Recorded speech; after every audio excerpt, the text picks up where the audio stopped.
اهدن شغله كثير كبيره وكل الناس بتعرف قديش بحبها، كل العالم تعرف انه اهدن هي مصيف صغير، كل الناس بتعرف انه اهدن ما بتنام ومطاعم وقصص كثير كبيره، بس اهدن اكثر بكثير من هيك. اليوم قررنا سوا تخبرنا عن تاريخ.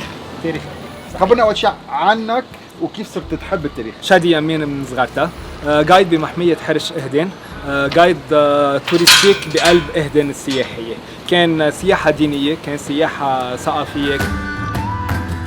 نحن وياكم هون حابين نعمل زياره على المناطق تاريخيا نتعرف على الميدان وجر. هو الميدان هو الاساس، ميدان اهدن هو اساس اهدن، هو السنتر تبع اهدن الاساسي، يعني من قديم وجر معروف سنتر اهدن وميدان اهدن. يلا هيك نبلش ماشي. انا روي عريجي، مهتم او شغوف بتاريخ اهدن وصغرتي، وحابب هلا كزياره دكتور انطوني على اهدن حابب اهدي كتاب عن صغرتها رح يهمه كثير. خبرنا عن الكتاب، امتى عملته؟ كتاب شو في بال بقلبه؟ 2017 انعمل بالذكرى 500 لتملك هيلي اهدن لصغرتي، وفي كل شيء عن صغرتي. نايس بوك، ثانك يو سو ماتش روي. اهلا. هيدا فرجيكم جوا شو فيه. فيه الشخصيات القديمه، فيه صور حلوه، فيه عائلات صغرتاويه. واو كتاب غني كتير كتير كتير. لفتت لي نظري صوره واحده باللون بالالوان. اليوم بدنا نمشي نحن وياكم باهدن القديمه، اهدن القديمه الضيعه القديمه. هلا رح نبلش من عند مار بطرس، بدنا نرجع نفوت على الكبرى اكبر بيت بقلب اهدن، بدنا نرجع ننزل على ميدان اهدن. من بعد ميدان اهدن عندنا زياره لاربع مواقع بقلب اهدن بالميدان. مرمامه اقدم كنيسه مارونيه بلبنان، مارجريس من اكبر كاتدرائيات جبليه بالجبل اللبناني بلبنان، عندنا اكيد يوسف بيك، البطرك سفيان الدويهي، العلامه. يلا كتار، شكلهم كتار.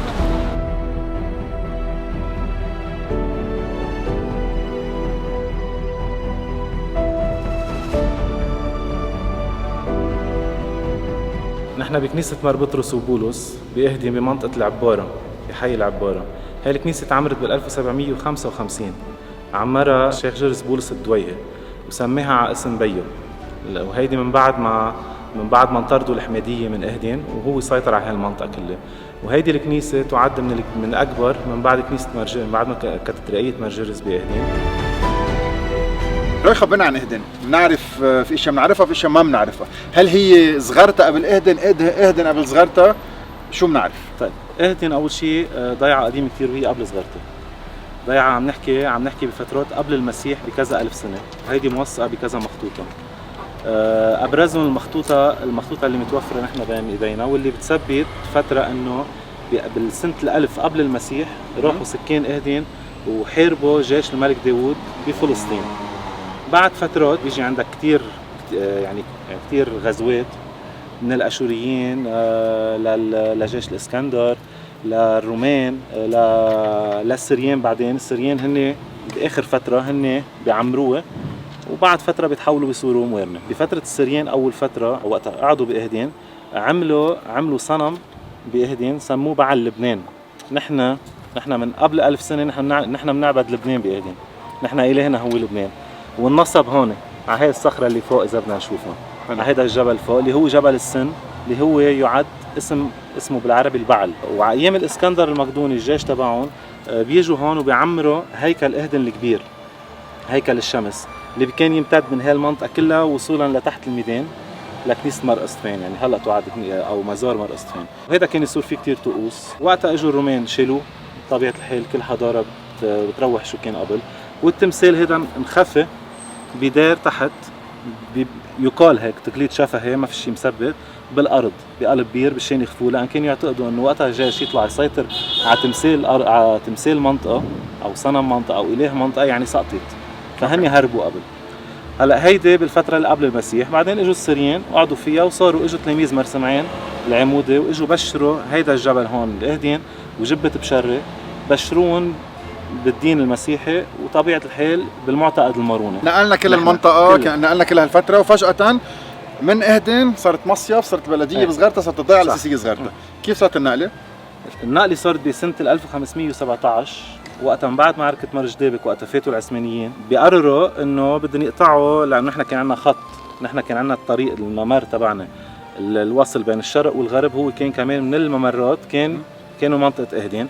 عم يقطع الوفد اللي جاي مشان يطيع السلطان العثماني بوقته، بيجوا وبيبيتوا باهدن لان كان في كثير ثلج، كان كثير ثلج قوي، فهون بيحسوا انه هالشعب انه عم يتعذب كثير وبيشوفوا شخص عم يندفر كيف انه كل هالاخبار العذاب بالثلج. هلا بعد فتره بيقوموا بيطلبوا اهالي اهدين، وكان في الشيخ اسكندر، وهي كمان على صعيد مخطوطه عم نقول. الشيخ اسكندر بيطلب من نواب السلطان انه نحن بدنا ارض بالساحل مشان نقدر نكفي فيها حياتنا. بيقوم السلطان ما كانوا يعطوا اراده ولا كانوا يبيعوا، كان بريفيليج لهم انه جمعوا مصريات وجمعوا ذهب من اهدين واشتريوا هاي الارض اللي معروفه هلا بصغرتها اللي هي واقعه على التله، وكان فيها قلعه اللي هي مطرح الكنيسه، قلعه للايتوريين، حضاره الايتوريه، بيقول لي كانت تمتد بين نهرين، السنه هلا نهر جعيد ونهر رشعين، ونزلنا هاي من 500 سنه. في شيء ضيع غير صغرتها اهدن محل بيقولوا بتشتل ضيعه كلها سوا بمحل وبتصيف محل؟ هلا في كم ضيعه بلبنان قليلين، يعني في عندنا ضيعه قريب مثلا مثل كفر صغاب، عندنا كفر صغاب وعندنا مرحله كفر صغاب، هول الشعب ذاته، بس بالمطلق لا، بالمطلق كانوا السكان الضيعه ينزلوا يقعدوا بغير ضيعه، ما في الا اهدن وفي كفر صغاب.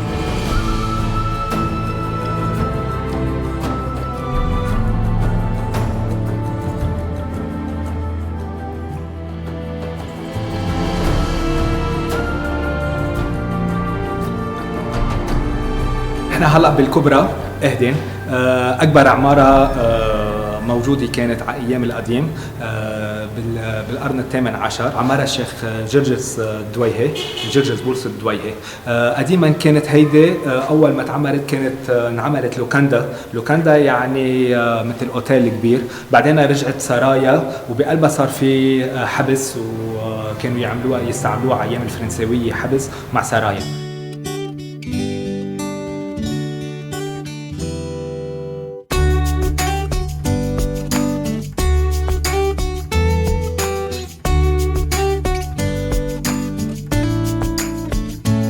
احنا هلا هون بالطريق اللي بتودي على الميدان، وفي عنا دهليز ورا الكبرى.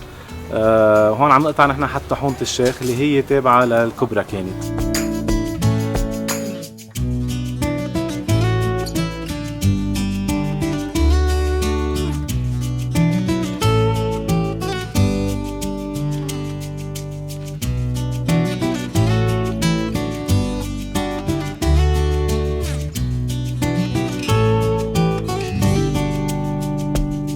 هيدا الميدان عم نحكي عنه، هون بتجتمع الناس، هون العجقة، هون العالم، هون السهرات، هون السنين، هون الاخبار، هون اهدن.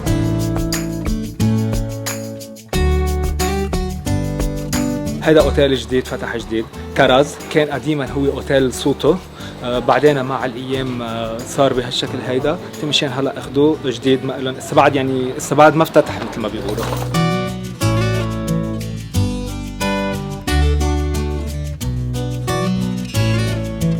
الميدان قصة كبيرة، يعني بتذكر كان بيي خدنا لهون كان عمري يمكن شي 12 سنة، وبتذكر الميدان، وهلا عم نوصل لهون مزبوط، صار في مطاعم جديدة ومحلات حرف، بس لفت لي نظري هيدي قهوة الازازي اللي فيها ناس كبار بالعمر، شو بنعرف عن الميدان؟ كان ميدان خال من زمان، والفترات القديمة صار لأنه في عنا الكنايس كلها اللي موجودة والكبرى وكل المحلات، صار هو السنتر فيل تبع اهدن، يعني في عنا اوتيل 2 3 ما في الا طريق فاصلة بيناتهم. شو في اخبارك حلوة عن مثلا شي اسطورة بيخبروها عن الميدان او شي قصة كل اهدن بتعرفها؟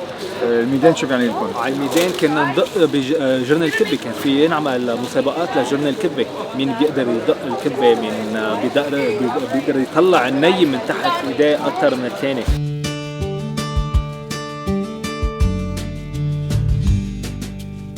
بالفتره بال 1920 وقت اعلان لبنان الكبير اجى جورو وعمل مهرجان هون بهيدي القهوه هون، اجى عملوا له استقبال باهدين. وكان كل العظماء اللي كانت تجي على اهدين كانت اجباري تمرق على الميدان، يعملوا لها كانوا استقبال من جورو لجنرال كاترو عم نحكي الفتره القريبه يعني. بيوتيفل، روعه.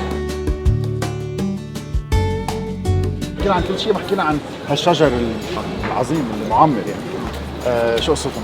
هلا هول الدلبات، هذا نوع بلاتانيوس دلب. هول الدلبات انزرعوا اكيد مش بريات، انزرعوا وكبروا يعني. هول اقل شيء عمرهم ما في تحت ال 200 سنه. وتكريما للقديسين اللي للكنيسه اللي تعمرت واندثرت سموا كل دلبه على اسم قديس من القديسين، وهن ما حدا بيهتم فيهم، لا مي لا تشحيل ولا شيء، على الطبيعه هسه.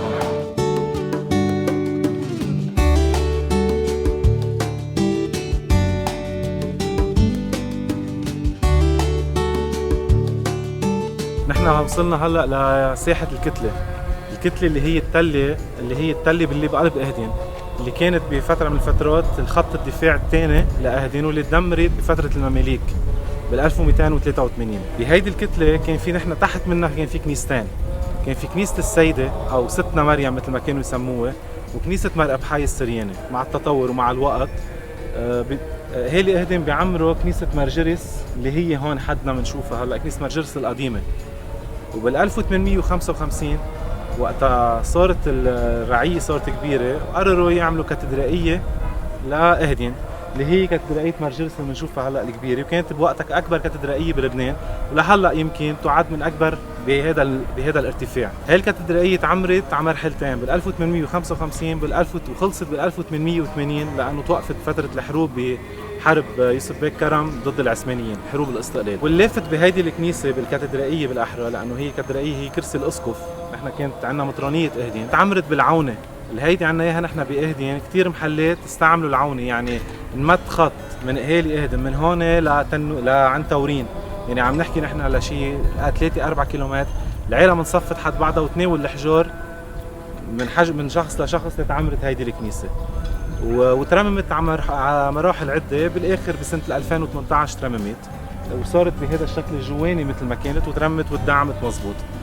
وشهدت على كثير امور حلوه، بيناتهم عندنا وقتها جابوا جسمان يوسف بيك كرم بسنه 1889، جابوه دفنوه هون بمدافن الكهنه ورا الكنيسه لفتره قبل ما ينقلوه على داخل الكنيسه الجوا تتبارك منه العالم، لان نحن يوسف بيك بالنسبه لنا هو قديس. وبسنه 32 بايلول 32 انعمل تمثال يوسف بيك كرم، التمثال اللي ورانا تمثال حلو كتير اللي عمله الفنان يوسف الحويك. وبالكتله كمان عندنا مدافن عظمى من اهدين، بيناتهم الشيخ جواد بولس المؤرخ الكبير، والشيخ اسعد بولس اللي كان احد رجال يوسف بيك، والشيخ فريد بولس اللي اسس ثالث جريده باهدين، جريده الدفاع. وحده في مدافن للشيخ موريس معوض ورشيد معوض. عندنا تمثال هلا بنشوفه قدام، تمثال العلامه جبرائيل الصهيوني، بطلب من البابا صار استاذ للبيكاتورز ومات بفرنسا، ونعمل له بالاوضه اللي كان فيها بالبيت اللي كان ساكن فيه نعمل له بلاطه، وتكرم على ايام جاك شيراك ب7 ايلول 1982 وعمل فيه ميداي له.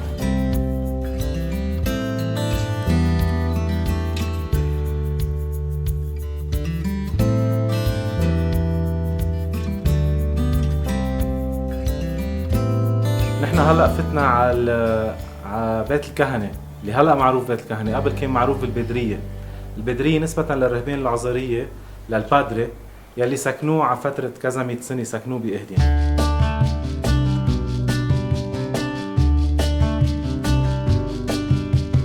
كان مركز لمطرانيه اهدين اللي توقفت سنه 1844 تعلقت. يعني على اليمين في عندنا كنيسه ماربولوس اللي هي كانت بالاول كانت كنيسه مرجرس القديمه، وهذا هلا بيسكنوا فيه الكهنه، كهنه رعيه اهدن صغيره.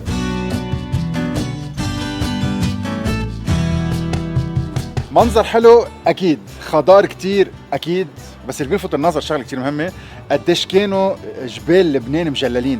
اكثر من 90% من اللي عم نشوفه قدامنا مجلل، وجدودنا جللوه على الحمار. تخيلوا قديش كان لبنان مهم هو والزراعه، دي كانت الزراعه مهمه بلبنان ولازم نرجع له. بس الواحد يطلع لهون ويشوف كميه الاشجار، كميه الجلال، كميه الحجر. هيك كانوا جبالنا وهيك لازم يرجع.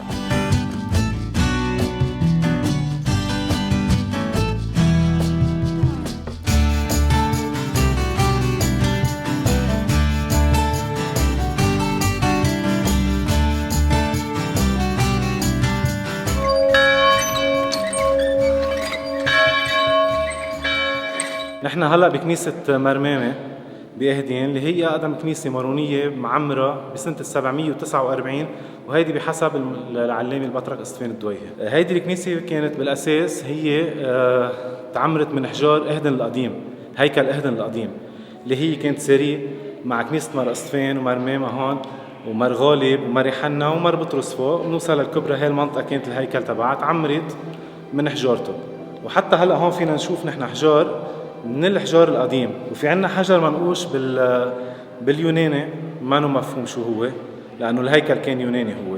وهون إذا بنقرب شوي بنشوف في موزاييك على الأرض اللي هي كانت تعني حسب الطقوس القديمة. الموزاييك وقتها كانت دائما تكون تحت المذبح، ممكن يكون في رفات لشهداء كانوا يكرمون، ممكن تكون هي ضمن شيء ليتورجي معين. كنيسة مرمامة تعد من الأجمل الكنيس بشكل بالهندسة. هلا تعرضت من زمان لشيء عوامل طبيعة تدمر قسم منه، بس رجعت ترممت هلا. وفي بالساحة تبع مرمامة في مقبورين قسم كبير من رجال يوسف بيك كرم اللي هن معروفين فيهم الياس رومانس العشي والياس الرهبان. هول مقبورين هونيك اكيد يحدهم كثير رجال.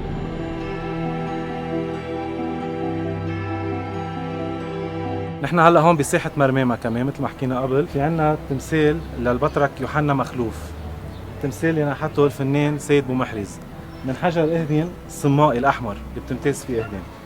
البطرك كان يمكن احد المقربين جدا للامير فخر الدين، وكان يعد بمحل معين مثل مش هو بس مثل وزير خارجيته.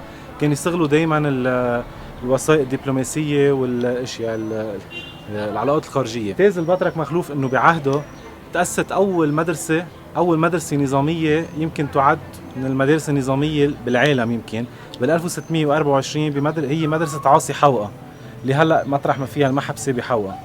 كانت تتعلم 6 لغات اجباري و3 لغات اختياري. بهيدي الفتره من الزمن بالعالم كله بكل جامعات العالم من بعد اكيد حدا عمل استقصاء لهذا الموضوع، ما في كان جامعه تعلم هذا الموضوع. وعلى ايامه كمان انطبع اول كتاب بدار مارنطانس اصحيه بمطبعه مارنطانس اصحيه.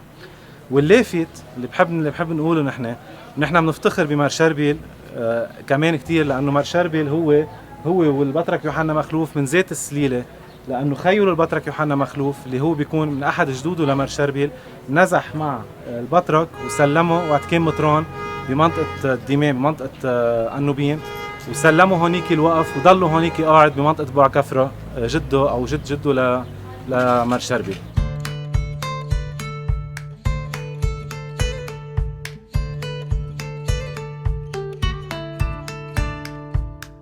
نحن وين هلا؟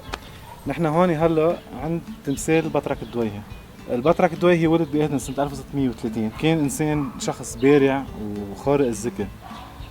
راح على مدرسة المارونية بروما، مطرح المدرسة العظيمة اللي تأسست سنة 1584 بحزيران، وبرع هونيك كتير بس رفض أي عروضات علمية كانت تجي بشان يضل هونيك. قام رجع على لبنان، عمل كاهن وعمل مطران، وبال 1670 عمل بطرك. كان انسان متواضع جدا جدا جدا جدا جدا. كانت سيارته او التنقل تبعه هو البغل او الحمار، وكان يتعرض كثير لاضطهادات ويسامح كثير، يعني يرفض اي طار. تعرف انت كيف كان موقع البطرك بقابل اي حدا بيتعرض له ما حدا رح يسكت، هو كان يهدي الجو بكل المحلات، وكان يحمل معه كل هالوصايا وكل هالكتب والمخطوطات من مغارة لمغارة وقتها اشتدت كثير عليه الاضطهادات، خصوصا من مشايخ حماده اللي كانوا حكام هيدي الجبه. بال 1704 توفى البطرك الدويهي بدير سيدة الأمنوبين، واندفن هونيك مع مدافن البطاركة بكنيسة سيدة مارينا. بيهدن البطرك الدويهي هو بالنسبة لنا نحن قديس، ولأنه عمل كتير عجائب، في كتير كتير كتير عجائب عملون. وفي عنده عجيبة اللي هلا عم تندرس لمرة بيتها قريب من التمثال اسمها روزات دويهي، اخذي من بيت كرم، شافيها من الكانسير، وهي هيدي اللي ان الله راد رح هي تكون اللي حتكون هي الخطوة اللي حتاخده للطوباوية. والتمثال اللي شايفينه هون تمثال برونز، عملوه بالمكسيك، قدموا المغترب الزغرتاوي بطرس الشيخ الدويهي بسنة بالأربعينات أواخر الثلاثينات الأربعينات، ونحط هون والسي صامد لهون وحامي اهدين. اللهجة شو قصتها؟ نحن لهجتنا نحن السرياني المعرب، نحن قسينا بنحكي التون تبع زغرتا هو التون تبع زغرتي إذا بدك، هو السرياني، واللغة اللي نحن حافظنا عليها واللغة اللي حافظوا هني عليها واللغة اللي كتبت تاريخنا كله. ميرسي لكم والله يقويكم. معلوماتك كثير مهمة وبعتقد كلهم موجودين بالكتاب. هو كتاب صغرتا بس، لا ماني حكي فيه عن اهدين. بس صغرتا في كتاب اهدن؟ الله رد. وهول الكتب بينباعوا او بتوزعوا؟ مزبوط، كتابي انا بينباع. روي رقم التليفون 03 499 516، وعلى الفيسبوك تقدروا تلاقوني، وعلى الانستغرام والتويتر روي عريجي.